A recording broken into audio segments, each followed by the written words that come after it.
Welcome back to One-on-One Sports. I'm now joined by the Hebrew Hammer himself, Ryan Balick, and a man who is making his debut to the program, Jason Vonick. Now, guys, this past week, North Carolina played Michigan State on an aircraft carrier. So what are your thoughts after the Carrier Classic? Well, I thought the Carrier Classic was awesome. It had a little miscues because they weren't sure about the weather. It was a little slippery on the court, but overall, it was a great event. Both the president and his wife were able to go and speak. And it was a good game. We got to see the #1 team in the country play a decent team at Michigan State. And I think that they should do this every single Veterans Day. Right, I agree. I think it's a really good thing to have something like this on such a special event. You know, I'm sure the players were honored to play in front of the president. Cool. Yeah, it was cool. The one thing with me is I think that for special events, it's one thing.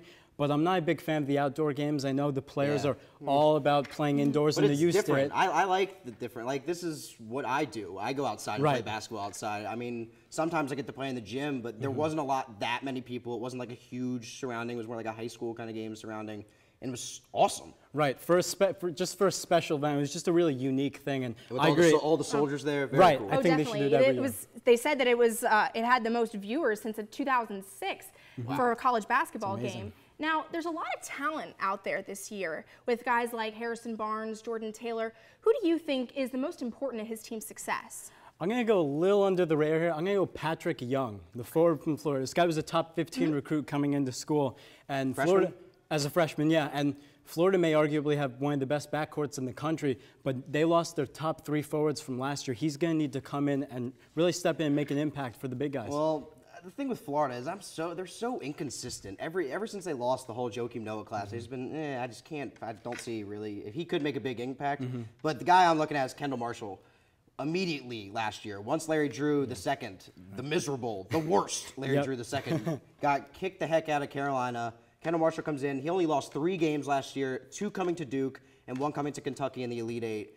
If the Heels are going to be as good as advertised, Marshall needs to be the best player on that team. Yeah, he does. I agree. Especially he's got to keep the assist-to-turnover ratio, which is crucial, something, as you said, Larry Drew did not do. You guys have talked about some talented players here. Now, who do you think is going to be the National Player of the Year? Well, the most talented player in college basketball, in my eyes, by far, is Jared Sullinger. He's 6'9", 280 pounds, should have gone to the NBA this year. Well, he made a good decision because of the lockout, but the guy is just a beast in the post. Nobody can stop him.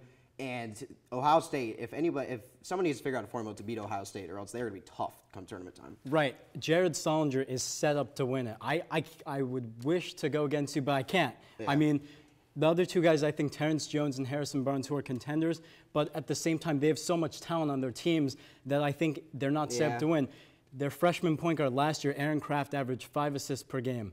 And if he can pass to Jared Sullinger, he's set up to win. The team's going to live and die by Sullinger. I mean, if Sullinger doesn't play well, there's not a player that's just going to step up one game and do what he does. That just doesn't happen. They're completely built around Ohio. I mean, Ohio State is completely built around Sullinger. Right. And without him, he clearly is the most important player on the team. Yeah, they need him. They need him especially because they have talent, but he's obviously their best player. Exactly. And the only way they're going to succeed is if he does well. Sounds like we're in agreement here. This guy is really talented. I want to see what he can do this season.